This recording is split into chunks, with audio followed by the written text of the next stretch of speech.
Hi, I'm Jonathan Weaver, and welcome to Cabarrus This Week. Today we're visiting the recycling center at the Cabarrus County Landfill on Irish Potato Road. With many folks staying at home, there's been added strain on recycling services. And it's not just glass, paper, and aluminum cans ending up in the recycling cart. Many are ridding closets, garages, and other areas of a host of items. And often items that end up here aren't acceptable. Some can even be damaging to the sorting process. So we spoke with a few folks to help you learn how to recycle right.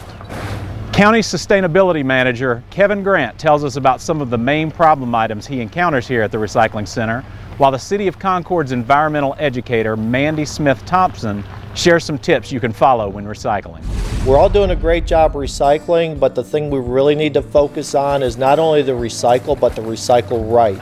More people are putting more stuff into the recycling container. That's a good thing. More stuff is not always better. What we're going for is to get the right stuff in the recycling container. There are a lot of items that people are putting in a recycling cart or when they bring to our facility that are recyclable, but they're not acceptable at the facility we take it to. Great example is plastic bags, shopping bags, garbage bags, leaf bags, things like that that you put your items in. We don't want those in the carts at home, or we don't want those in the containers here. And the reason is all of our material that we collect from people's houses goes to what they call material recovery facility in Charlotte. They sort the bottles, the cans, the plastic, the cardboard. It's sorted by mechanical machines. So what happens is the plastic bags tend to get tangled up in their machines that try to sort the material out.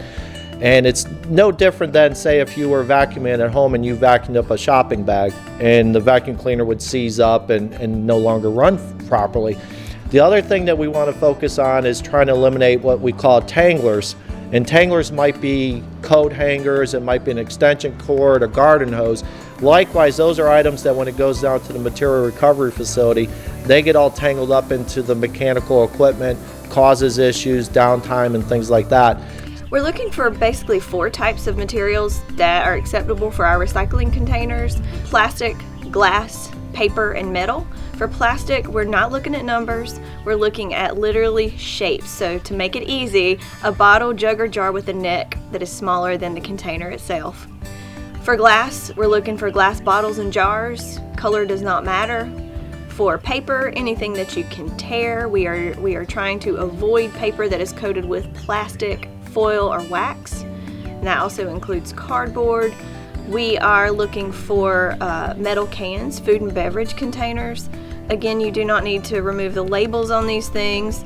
The lids are fine for cans. They are not fine for screw-on bottles.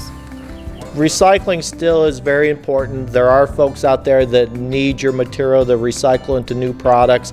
We also got to be careful of what we put into our landfill down at the Charlotte Motor Speedway.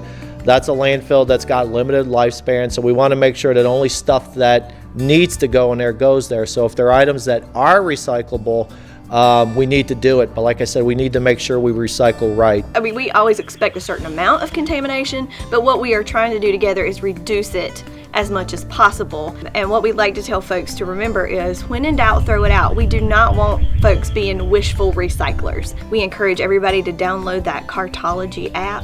You can actually type in materials specifically by name and find out whether those are acceptable for curbside recycling or not. We know you want to do the right thing with your waste. Residents in Concord, Kannapolis, and unincorporated Cabarrus can download the Cartology app, which includes a waste collection calendar and reminder system. It also features a waste wizard, which takes the guesswork out of how to properly dispose of items.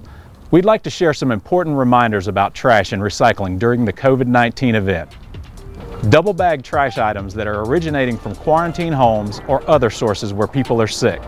Recyclables originating from quarantine homes should be placed in the garbage, not in recycling carts, until the home is no longer quarantined. This will help recycling staff who hand sort at the recycling center.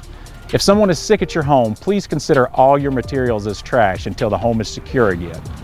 When visiting recycling and solid waste centers, continue practicing social distancing with at least 6 feet between you and other individuals. Thank you for helping us keep our community safe. Recently, the Cabarrus Health Alliance reported the investigation of COVID-19 spread at several small group events, like birthday parties, a wedding, and even a family Easter get-together. At least 18 people at the gatherings tested positive for the virus, and another 35 were placed on quarantine. As part of their role as the public health authority in Cabarrus County, CHA has built an ever-growing clinical investigations team to explore each positive case. We spoke with team members about the process of contact tracing and other trends emerging locally. When we get notification of a positive individual, I'm the one who contacts them to figure out when they started feeling sick, what they potentially did when they were feeling sick, and a little bit before they started feeling sick, if they went to work sick, if they had any parties or went to any gatherings while sick, so that I can contact those people and tell them to stay home to help stop the spread of this pandemic. We're also doing symptom resolution type of calls so that we can make sure people are following their isolation and quarantine orders and seeing when they're recovered so that we can report that information to the state. I think the most frustrating thing that I've been seeing is for our new positives. When I talk to them, they're like, yeah, I had a party this weekend, or I had a get together this weekend. And I'm thinking, you know, that's a violation of the stay at home proclamations. I do contact employers, especially when positive individuals went to work sick. We sometimes get a little pushback from employers. They want to keep their employees at work as long as possible. But if your employees do need to be quarantined, please work with us.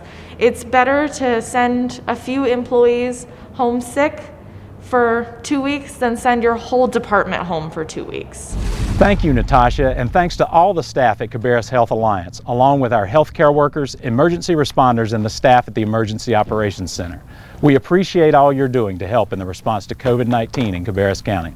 The weather's been spotty at times, but recently we found a perfect afternoon to get outside and create. With a little help from a friend you might recognize, here's a sneak peek of a special challenge we're planning. Watch this short video, get your sidewalk chalk ready, and keep an eye on our social media for full details coming soon.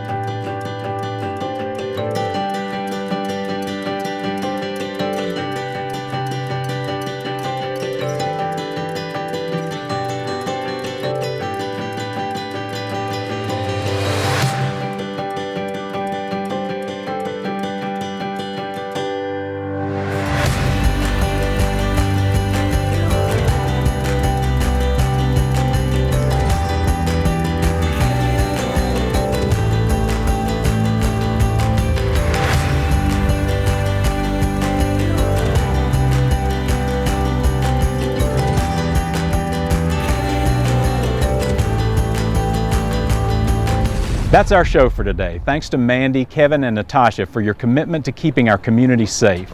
You can learn about these and other hot topics in our newsletter. To sign up, go to cabarruscounty.us and type newsletter in the search bar. Also be sure to follow us on Facebook, Twitter, and Instagram at Cabarrus County. Catch all our other programs, including Pam's Kitchen, historical moments, and more, streaming live at cabarruscounty.us/CabcoTV or by downloading the ScreenWeave app for Roku and Apple TV. Until next time, stay home, stay healthy. Have a great week.